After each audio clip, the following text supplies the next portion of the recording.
was a positive conversation. We look forward to tightening up the border. All the premiers agree, the Prime Minister agrees, and that's exactly what we're going to do. I think the first step is about strengthening the relationship, being really close to our American partners south of the border, and then just taking action on those priority areas. We need a border security plan, and my suggestion to the Prime Minister and the other premiers was actually to bring the CBSA, bring our Coast Guard in right under the military. We know that other provinces, ourselves included, are working on ways to get sheriffs and drones to the border so that we can demonstrate with action that we are serious about addressing the issues that we've heard about. Canada's premiers are putting up a united front after meeting with Prime Minister Justin Trudeau last night to strategize a response to Donald Trump's big tariff threat. The incoming U.S. president wants to slap 25% import tariffs on Canadian goods, saying he'll force the tariffs his first day in office, January 20th, and keep them in place until Canada stops, he says, the flow of illegal border crossers and fentanyl into the U.S. Here's how the feds characterize that meeting with the premiers. It was a really good, really important meeting. We talked about the Canada-U.S. relationship and our central agreement on which everyone was agreed really from the outset was that this is a time when we need to play for Team Canada. We need to work in a united and coordinated way. Let's get some more on that meeting now, live from BC Premier David Eby. He is with us. Hi, Premier. Good to see you. Thanks for making the time. Good to see you too, Vassy. Thanks for having me. In your view, Premier, is this all about the border? Well, this is all about the tariff threat, actually. These unjustified tariffs would be quite devastating in British Columbia, and we're one of the provinces that is less exposed to trade risk with the United States compared to provinces like Quebec and Ontario. Huge impacts here in BC around our wood products sector, metals and minerals, energy, manufactured products, agricultural products, seafood. And I know for every premier across Canada, that's our focus, is how's this going to hurt families? And what's our best approach as a country to work together to address the tariff threat? The president-elect says it's about the border. The tariffs are not justified. We can work on the border issues. We can address those issues. We've had concerns from British Columbia about the need for increased security at the border. But we need to be really clear that these tariffs are not going to, well, they're going to make life much harder for certainly Canadians, but also Americans with higher prices and impacts on American firms as well. Yeah, I'll sort of reframe the question. I think you sort of touched on it there. I guess what I mean is the way to avoid the imposition of those tariffs, in your view, based on what we've heard so far, going to be primarily about the border? Well, I would sure like to believe that because this is something that British Columbia thinks is important. We've been raising the issue with the feds about our concern about precursor chemicals being used to mix drugs like fentanyl in Canada, produce those drugs coming in through our ports, through from Mexico, through from China. These chemicals create drugs that are killing so many people in our province and across the country. It's a huge priority for us to tighten that up.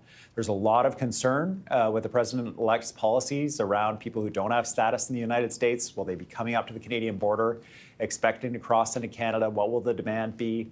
And I know we have concerns about guns coming across from the United States. So for all of those reasons on the Canadian side, the border is important to us. And so I say I hope that's the issue because if that's the case, let's get working on the border. I've heard some positive comments from the federal government about their willingness to do this following the president-elect's comments.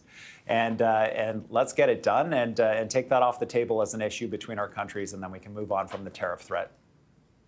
Your opposition premier in the province seems to indicate that, or seems to sort of characterize the degree to which you are or aren't seized with the border as on the not side, right? They particularly during the campaign and in the past few weeks have said that you should recall the legislature early in order to, or just now, in order to secure funding, provincial funding for a port police service that could then be backstopped later by the federal government. Do they have a point, given the fact that the threat of the imposition of these tariffs would come due on January 20th? Should you be working faster to do all you can to secure the border where you are?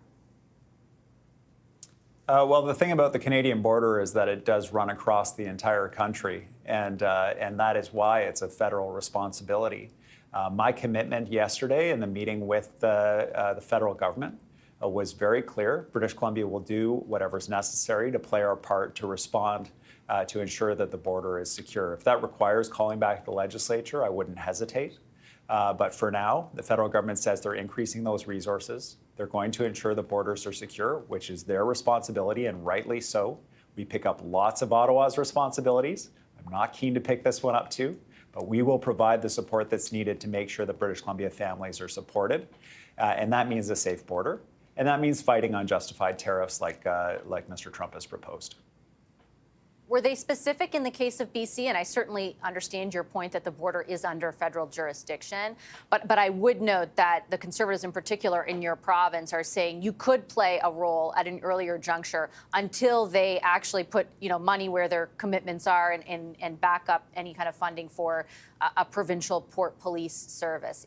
Do you have any specific assurances that they're going to increase security, particularly in and around the port in BC? We've had assurances from the feds that they are engaged on this border issue, that they're going to put resources in. Like all of my colleagues across Canada, I'll believe it when I see it. It's critically important that they actually deliver on this commitment. And if there's a role for BC to play on an interim basis, we're happy to play it. But what we want to do is have a coordinated approach across Canada. And that was the discussion around the table. And the piece that I appreciated about the discussion was that my understanding from the Prime Minister's team was that they're going to treat this from their end like they did the COVID pandemic. We've had limited face time with the Prime Minister as premiers across Canada, as a group, and the commitment was regular engagement going forward in this period leading up to the swearing in of President-elect Trump, as well as, I assume, afterwards to deal with this tariff threat so that we're coordinated. We're not just all doing our own thing.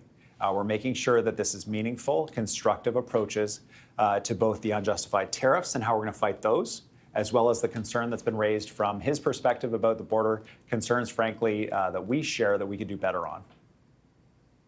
How soon, in your view, do the feds need to bring a specific plan to the table in all of what you just outlined, again, given the proximity of January 20th? My understanding is that they had done some preparatory work on this, trying to anticipate some of the issues that may come up, and they're in a position to act quickly. We'll see. We're waiting on an engagement plan from the Prime Minister's team about how we're going to do this going forward, and we'll see what they bring forward. For our part, for the provinces, we have a Council of Federation meeting coming up imminently in Ontario. It'll be the topic of conversation there. We're strategizing across our teams at the provincial level to make sure that we're coordinated as premiers. And Ottawa needs to do its part, and we're counting on them to do it. And I've seen no indication yet that they're not willing to play that role.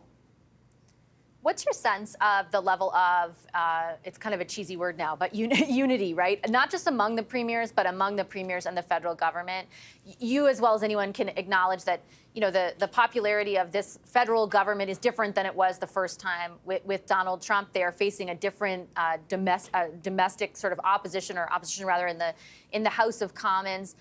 And then you've got premiers like Danielle Smith. I interviewed her the other day, and she was, raising similar concerns about the border, but unwilling to call the threat of those tariffs unjustified. There's, the prospect of playing one kind of resource off another, or part of the country off another. Like, what could you convey to Canadians tonight about what they can expect from the premiers writ large on that unity front?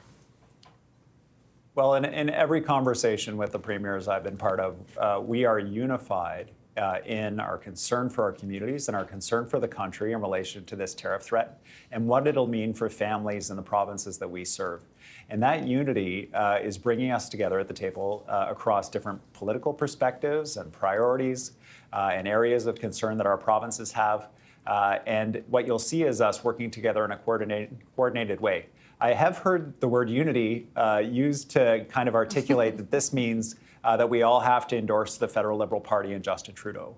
or that all the premiers have to, pretend that we're not from different political parties with different priorities. And that's not the case at all. In fact, the diversity of views around the table is going to be one of our strengths. We have to talk to governors in the United States and build those relationships across party lines, Republicans, Democrats, center, left, right, far left, to make our case about these tariffs. We can't be stuck in Washington, D.C. or New York. And so the diversity of views means we'll be able to have those conversations in different ways with different governors, with different companies, and with different electeds, and bring that unified effort together. So it doesn't mean we're all going to be singing from the same song sheet. What it means is we're going to use the skills and connections we have to fight for our province and for our territories and for our country as a whole. I just have time for one final question. I've heard you throughout the interview talk about the impact those tariffs would have on families, on British Columbians, on your province writ large. We had heard earlier in the week from Manitoba's Premier Wab Kinew, who said, I could throw out a lot of statistics, but basically it would mean a recession. Is it your view that if these tariffs were imposed, British Columbia would also enter into a recession? Yeah, absolutely. It would have huge impact on growth in our province. It would mean devastating impacts for businesses and for families in particular. But the thing with these tariffs is it would mean the same thing on the other side of the border for Americans as well. A 25% increase in input costs for energy, raw materials for U.S. businesses means they are no longer competitive in a global economy where they're fighting for customer share. We're also one of the United States' biggest customers. Number of states, British Columbia is one of their biggest customers, if not their biggest customer. And so when you get into retaliatory tariffs and all this kind of thing, everybody hurts. And so really making that case and driving that home is going to be really important, that nobody benefits from this. Everyone's going to hurt in a regime where there's a 25% tariff increase. Okay, I'm going to leave it on that note. Premier, I appreciate your time very much. Thank you. Thanks very much for having me.